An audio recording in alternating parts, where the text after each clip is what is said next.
يضلله فلا هادي له ونشهد أن لا إله إلا الله وحده لا شريك له ونشهد أن سيدنا ومولانا محمدا عبده ورسوله أرسله بالحق بشيرا ونذيرا بيان داو چې الله حکم کړی دی چې اقیموا الصلاة منځ کوي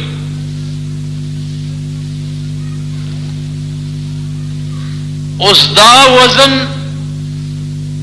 او د دې زور اندازه به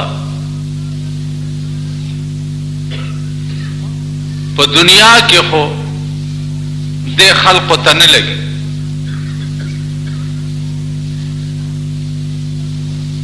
لیکن دا اقیموا الصلاة حکم پیروی نه کول د دې زور به په قیامت کې دا دنیا وګوري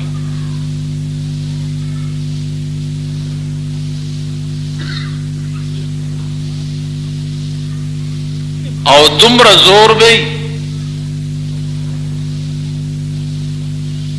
چې د یو منځ په عوض کې به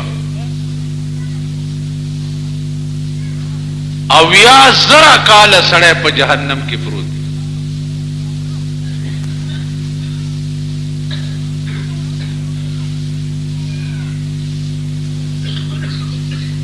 اندازه ولګوئ چې د یو منځ په عوض کې به یعنی د الله د یو حکم په نافرمانی کې به او یا زرا کال سړی په جهنم کې پروت دی او چې د سړی ټول ژوند د الله نافرمانه وي الله دې امان راکړي چې د هغې به څه حال عزیزانو څنګه چې منځ فرض دی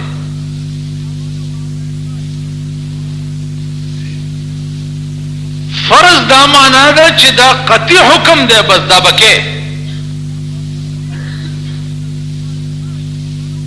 په ولاړې نشي کولی په ناستې به کې په ناستې نشي کولی په ملاستې به کې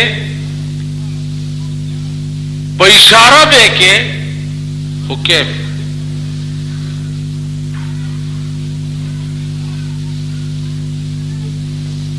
نو چې څنګه منځ فرض دی داسې احکام د منځ د کولم فرض دی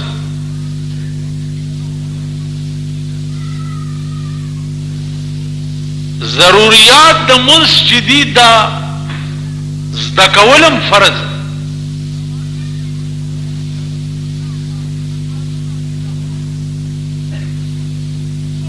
اوس دو قسمه خلق دی یو قسم خلق داسې دی چې اډو منځ پیژنیم نه کوي هم نه وغیره یو قسم خلق داسې دی چې منځ کوي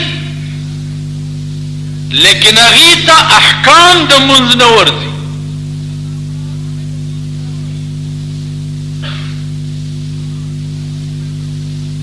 نو چاله چې احکام د منځ نه ورځي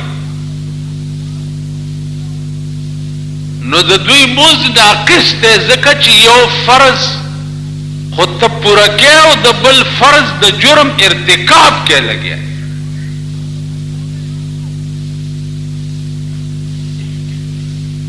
اوس مثلا مانزه دپاره لویه مقدمه چې ده هغه اودس دی اوس اودس کې څو فرض دي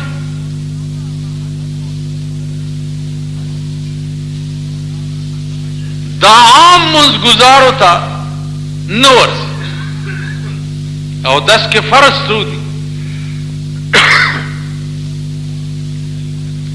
یا اودس کې واجب څو دي یا اودس کې سنت څو دي دا نه ورځي. اوس چې دا نه ورځي نو اودس فرض دی. چې اودس نه مونځ نه کی او ته احکام د اودس دا هم فرض دي په تاسو د کول.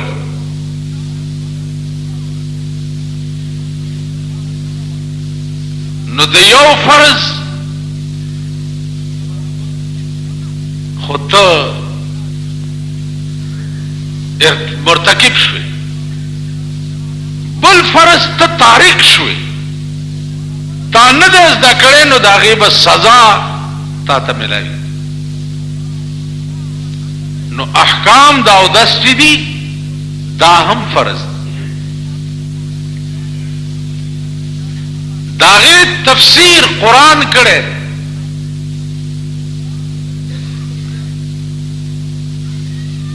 فاغسلوا وجوهكم وأيديكم إلى المرافق. مخونه ووینځئ. اوس مخ ووینځئ نو مخ تر کومه پورې ووینځه؟ د مخ ایریا څومره ده؟ نو زما دې توبه بعضې سړی په دې اودس ځایونو کې چې وګورئ دا لپه چې راده پکې شړاپ بشي دې مخ ته بیا راواچي او ورسره به بیا لوند لاس په سر هم وهي او په دا مرۍ به هم وهي خو څه لوی په قهر اخته یي نو نه چې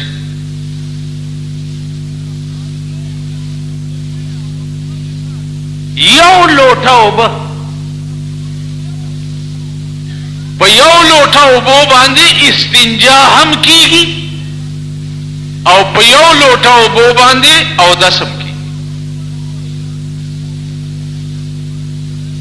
د مخ ایریا دا د تندي ټوکېدلي ویښته چې دي دې ځای سره داسې راځه د غوږ تر دې دې ځای ته څه وایي؟ نو زما عزیزانو غلط مونځ چې دی دا به خدای څنګه اخلي په قیامت کې او تعالی به په جنت درکوي؟ څنګه به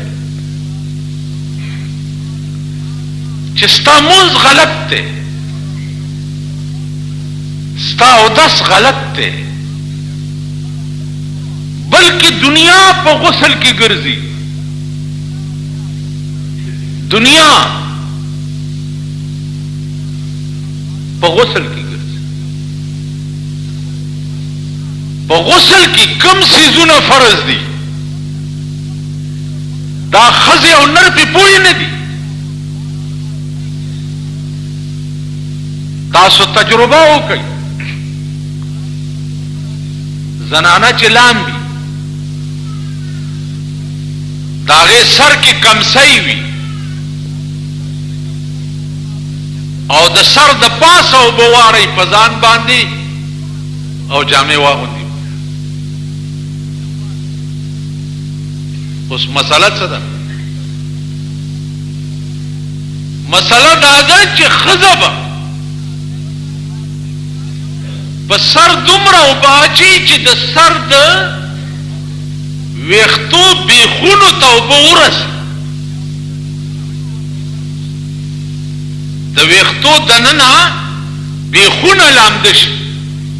دا د پاسه په سر اوبه واچي ګیره ده، مثلا یو سړی دی غټه ګیره ده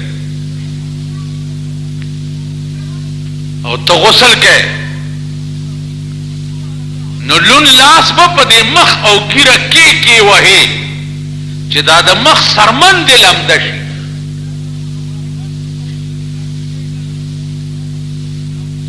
دا د مخ سرمن نه لمده، بس اوبه په ځان واړې او په دې ګیره داسې لون لاس راکړي مسه پې وکړي، حالانکې په هغې چېرته غسل وي. نو دا ټول خلق په غسل کې ګرځي.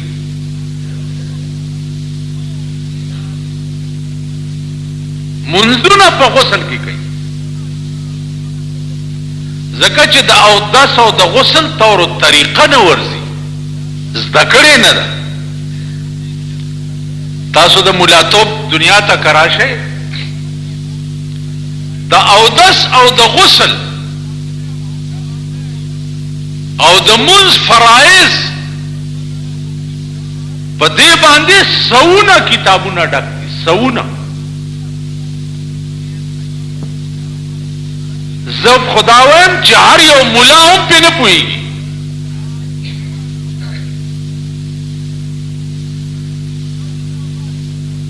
نو دې وجې نه عزیزانو چې څنګه منځ فرض دی، داسې احکام د منځ زده کول فرض دی.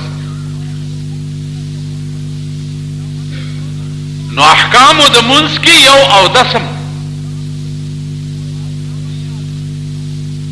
د اودس طور و طریقه زده کول دا فرض دی. اوس تاسو چې په اودس کې لاسونه وینځئ، لاسونه د دې څنګلې تر ګیټای پورې، د ګیټای نه د کپاس وینځل شروع کړه، دا به اسراف کې راځي.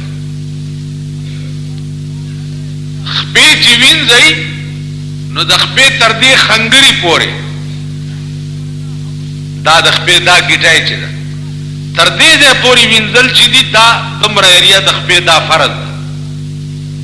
که دې نه پاس دې وینځل شروع که بعضې سړی شیخ غوندي بډې ووایي او تر دې ځای پورې خپه وینځي،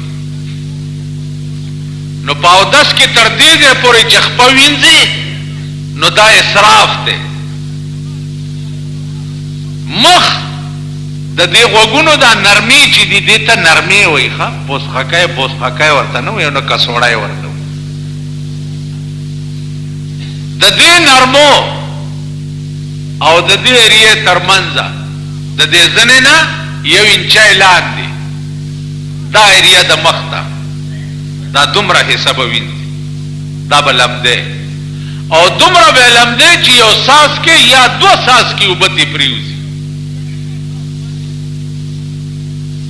تاسو هر یو سړی چې اودس کوئ د 100 اودسونو اوبه یو سړی په اودس لګوئ، دا اسراف دی.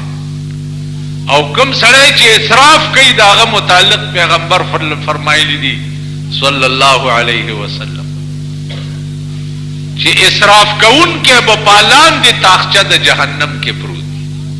علما لیکي چې ترالی او جمع ولاړه ده او یو داسې سړی مخکې ولاړ دی چې ستا په مخ کې زنا کړې ده او شراب اسکلي، ستا په مخ کې، او هغه په مصلی ولاړ دی او مخکې جمع ورکوي او تا ورپسې نیت ونه تړلو، نو تارک الجماعت شیطان اخرس، د جمع ترکونکې ګونګی شیطان دی، هغه پسې به نیت تړي، ځان نه به ښه ګڼې. ته چې هغه پسې نیت نه تړې خو ځان به د هغه نه ښه ګڼې، او چې ځان د هغه نه ښه ګڼې نو دا غرور دی او د غرور ګناه به خدای په قیامت کې نه معاف کړي. نو کمې صیغې د امر چې د احکامو راغلي دي دا فرض دی. فرض دا معنا چې د دې ترکونکې سخت مجرم دی او دینا انکار کوونکې چې دی هغه کافر دی. مثلا که یو سړی دا وایي چې زه مونځ نه منم چې دا فرض دی، زکات نه منم چې دا فرض دی، حج نه منم چې دا فرض دی، نو دا کافر دی.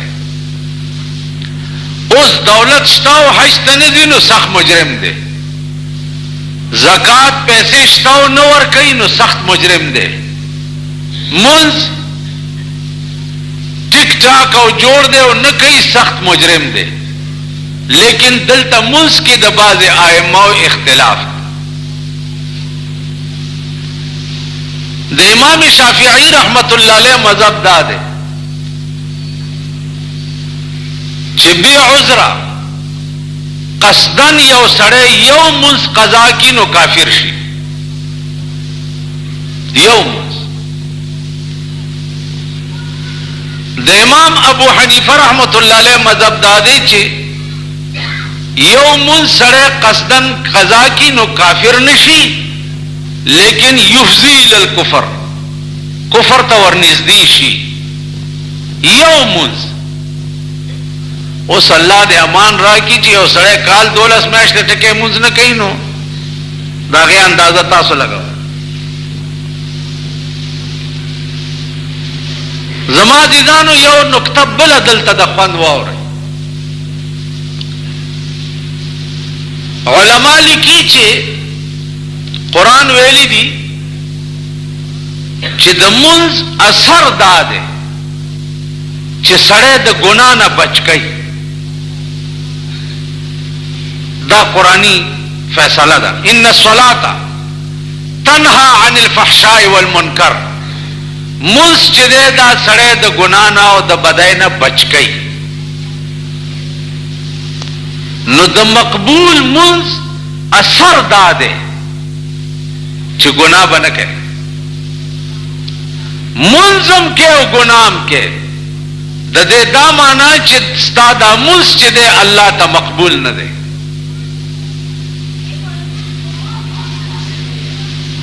منزنم کے او گنام کے منزنم کے او دا حرام او دا حلال تمیزم در کی نشتا نو دین دا معلومی گی جستا دا منزن تا ترد کی گی واپس اللہ تا تویلیو چی ما دا ہدایت شے صرف دا کتاب تا تا در لے گلے ستا ہدایت پدے کے دے بیا تا تے ویلی چی تک دعا کوا چی اہدنا الصراط المستقیم خدای ما تا سم علا رخایا دا دعا رو وقت کوا نو تا پا منز کے وے کنا چی اہدنا الصراط المستقیم دا درخواست اللہ تا دا ہدایت اللہ وی ہدایت غواری درخواست ما تراکڑو ما ستا درخواست منظور کرو ہدل للمتقین دا قرآن ہدایت تے دیتا گورو پا دے روان نو دا اہدنا الصراط المستقیم درخواست منظوری دا ہدل للمتقین تاسو خیال را گئی جی نو تو چی پا موز کی اہدنا الصراط المستقیم وے او بیا قرآن دا زان ہدایت نگنے نو معلومی گی دا چی تا خدای تا درخواست پا دروغو کرے نستا منز دروغ شو چی منز دی دروغ شو نہ خدا ہی ملاو نہ وصال صنم نہ ادھر کے رہے نہ ادھر کے رہے قرآن کے با قیامت کے بدا ٹول منزنا ستارا ٹول کریشی او پدے مخ بدروشتیشی چتا ما نہ ہدایت غختے ہو ما ہدایت در لے گلے ہو پا منز کے بدے ہدایت تکیوی ما در لے گلے ہو تا پہ عمل نو کرے معلومی گی دا چتا دا منز پا دروغا کرے ہو دا منزونا دے خپل سنبال کا او ملیکو تبوی چوینی سی او پا دے مرائی کے زولنے ورواچوی و جہنم تے روان دا قیم الصلاة حکم چراغے نو دا پیغمبر عمل شورو شو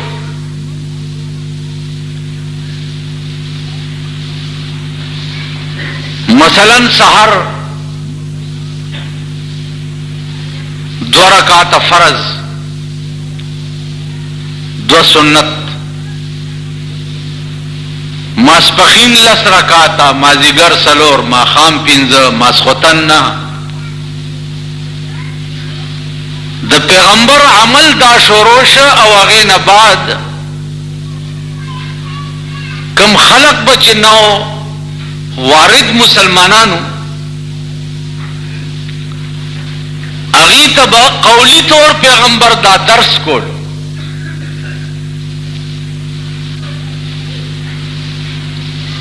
لکه 13 جمعہ ما تاسو ته ویلیو چې په مدینه منوره کې اصحاب الصفه چې دا 300 کسان دا طالبان او د دې لوی مدرس چې او هغه رسول الله صلی الله علیه وسلم د طالبانو با احکامات د دین چې دي هغه د پیغمبر نه زده کول.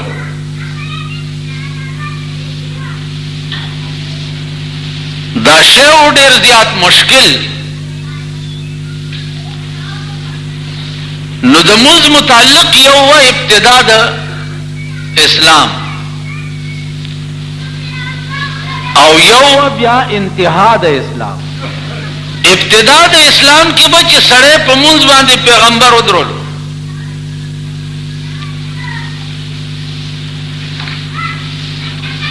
نو هغه وخت کې به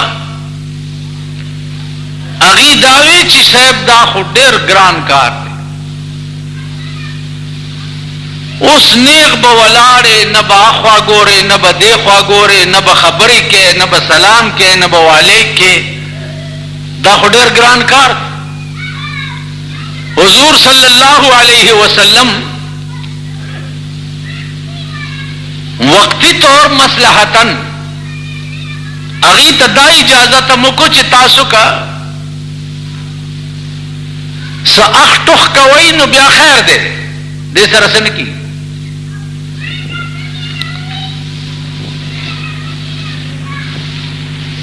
عزیزانو په دې رنگ باندې احکامات اسلامی چې دي د صحابو پر رګ و ریشه کې رسول الله صلی الله علیه وسلم دننه کړ.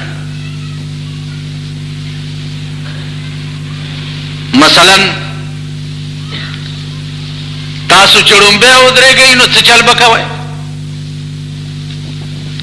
نیت به تړئ. اوس نیت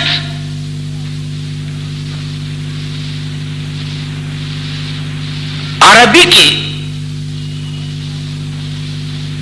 د زړه قصد او ارادې ته وایي. زړه کې چې د څه شي قصد وکړي دې ته نیت وایي. نیت په عربي کې دا په ژبه ویلو ته نیت مې وکړه د خلاص او 2 رکعاته مونځ دا دومره لویه قصه چې ده. نیت عربي کې دې ته نه وایي. نیت په عربي کې د زړه قصد او ارادې ته وایي. لکه ایمان څه ته وایي؟ ایمان په عربي کې تصدیق ما جاء به النبی ته وایي. ایمان معنا ده چې ته تصدیق وکړې د هغه شي چې پیغمبر د الله نه کوم شی راوړی دی دې ته ایمان وایي. اوس دا مونږ چې ځان ته ایماندار کوو نو دغه ایمان لفظي ترجمه هم دا خلق پوهیږي نه. ایمان وی تصدیق ما جاء به النبی. یو اسلام دی داغه بل معنا ده بیا او یو ایمان دی نو د ایمان معنا ده تصدیق ما جاء به النبی. اوس نیت په عربي کې د زړه قصد او ارادې ته وایي. ته چې ودرېږې او په زړه کې دا قصد وکړې چې زه د جمعې مونځ په د امام پسې مخ مې د کعبې طرف ته زړه کې دا قصد وکړې او الله اکبر وکړې دې ته نیت وایي. په ژبه باندې نیت تړل چې دي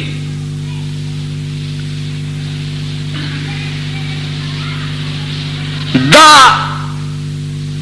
د علماء متقدمینو نه غالبا منقول نه دي. په ژبه نیت تړل دي رستو علماء بیا ویلي دي چې چونکې د خلقو ذهنونه منتشر دي او پراګنده دي د دې وجه نه دا په ژبه نیت چې وتړي نو ذهن به متوجه او فکر به یې ورته. د متقدمینو اذهان چې وو هغه منتشر نو هغه هم یو طرف ته متوجه وو نو هغې په ژبه نیتونه نه تړل. زړه کې به یې قصد او اراده وکړه الله اکبر به. اوس بعضې خبرې داسې دي چې